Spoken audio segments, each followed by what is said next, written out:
This segment brought to you by Bob Schwartz Financial. Values, commitment, transparency.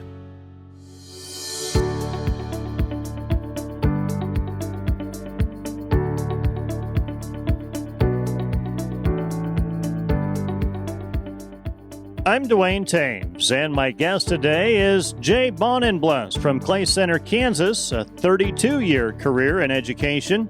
Jay finished up college at Kansas State University with the Ag Ed degree, and you didn't travel terribly far from home, I understand. No, I had the opportunity. In fact, there were a couple job openings close to Manhattan, which was going to be important to us because my fiancée at the time was a speech and language pathology major and was going to have to spend the 5th year there to finish up a degree. So I guess the goal there was to stay somewhere close to Manhattan so she could finish that up.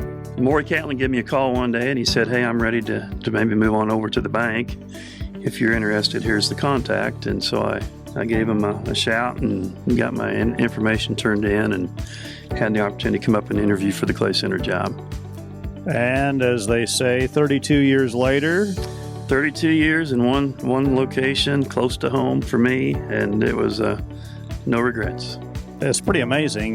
There just aren't many school teachers in particular, particularly ag teachers, but pick a profession today. There are very few people that start and finish in one particular position. We've always had a great opportunity here, a great community with great kids. And the school system was always real strong and real supportive of our ag program. And so it was real easy for me to stay. I'm not going to say that I wasn't given opportunities outside of teaching along the way, but I always kind of liked working with kids and being involved in agriculture without being in production agriculture until I finally kind of wore out. It was a great experience for me. So you saw a few changes over time, things that happened during your tenure? Well, I think, of course, when I first started, we didn't have very many females in our program, and one of the things that I did initially was initiate a horticulture program.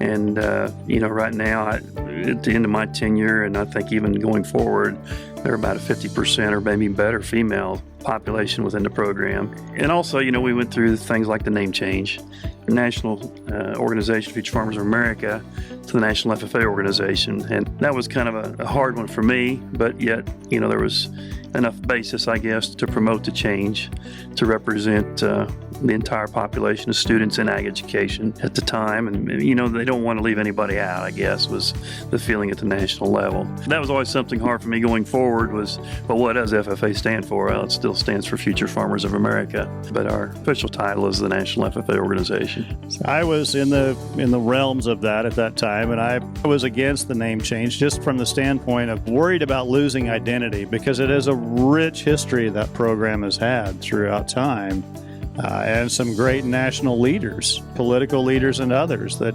came through that program. Yeah, I think that everything evolves. The creed has changed 2 times during my tenure, and they're always just coming up with new ways, new programs.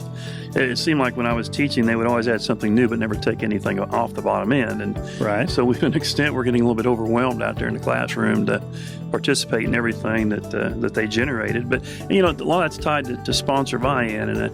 And we're fortunate with the FFA that there are a lot of people out there that appreciate what the FFA does for young people, and they're willing to invest. And, when you have investors and you provide, products and, right. Then get those products out to the classroom for us as the classroom teachers to utilize. And so I saw a lot of that during my tenure as well. New marketing plan in CDE, all different kinds of ag sales, all kinds of new things coming down the pike. And it was a great experience. That's Jay Bohnenblust from Clay Center, Kansas, joining us on the program. I'm Bob Schwartz, and I've devoted the last 43 years to helping Kansans reach their retirement goals and to protect the family farm. At Bob Schwartz Financial, we believe everyone should be able to live the retirement they've always dreamed of. Our team of professionals can help you create an efficient strategy using a variety of investment vehicles to help you address your financial needs and your concerns. Bob Schwartz Financial, values, commitment, and transparency.